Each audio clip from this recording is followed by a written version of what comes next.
उपकरणों से पैदा होते रोग। इससे दो राय नहीं कि भारतीय रसोई आज काफी आधुनिक हो चली।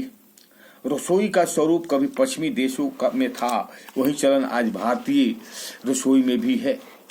कभी उपकरण के नाम पर स्टोव था तो केरोसिन तेल से जलता था, मगर बाद में इसमें बदलाव आया और एलपीजी गैस चालित हो गया। इसके बाद हीटर, हॉट प्लेन आई, बाद में और बदलाव हुए और माइक्रोवेव आ पहुंची।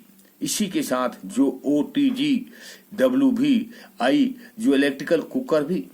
यही नहीं, फ्रिज की ठंडक ने भी रसोई को बदला। भले ही गैस का रूप द्रव है और उसके ऊपर चिमनी आई, मगर रसोई से निकलता पोल्यूशन किसी भी सूरत में कम न हुआ बल्कि बढ़ा। इसका दुष्प्रभाव रोगों के रूप में आया। सच तो यह है कि आज आधुनिक उपकरणों से सुसज्जित रसोई विशेष तौर पर पोल्यूशन का वाहन बन रही है। चिकित्सीय प्रशिक्षण बताते हैं कि देर तक फ्रिज, मिक्सी, ग्राइंडर जैसे उपकरणों का रसोई में प्रयोग ओजोन गैस पैदा करने लगता है। इन उपकरणों के संचालन के कारण मोटर से ओजोन निकलती है, जिसकी थोड़ी सी भी मात्रा स्वास्थ्य पर बड़ी चोट करती है। वैज्ञानिक रिपोर्ट बताती है कि वायु के 10 करोड़ भाग में यदि ओजोन का मात्र 5 भाग भी ऐसे हो तो खतरनाक है। इसी प्रकार microwave, cooking range, soda maker जैसे उपयोगों से जो गैस और विकिरण किरणें निकलती है, वो काम करती महिला पर चोट करती है। परीक्षणों में तो यहाँ तक पाया गया कि रसोई में प्रयोग किए जाने वाले कपड़े, डस्टर, नेपकिन, चाहे वो डिटर्जेंट से धुले हो या ड्राई क्लीनिंग किए गए हो, गैस पैदा करते।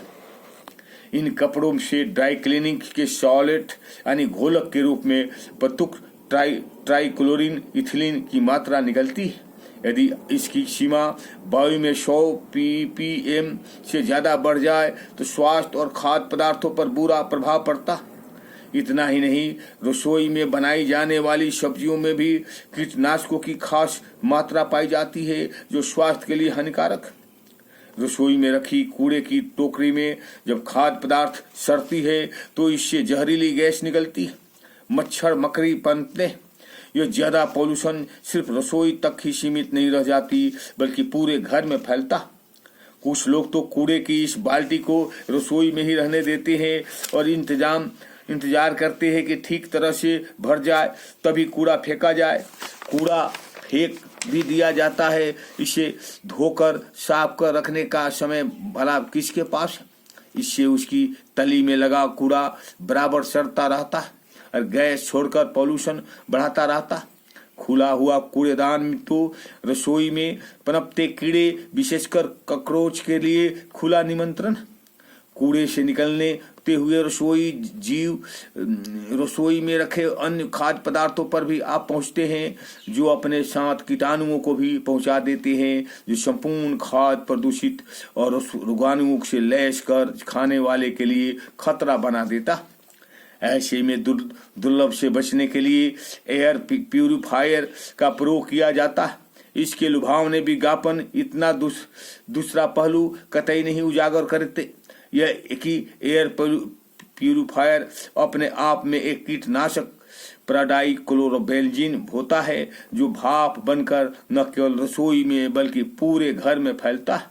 रसोई जैसे बंद स्थान या कमरों में तो इसका कहर और भी ज्यादा होता है।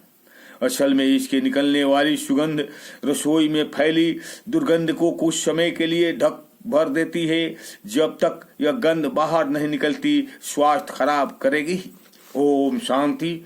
अच्छा लगे तो लाइक करिए और सब्सक्राइब करिए।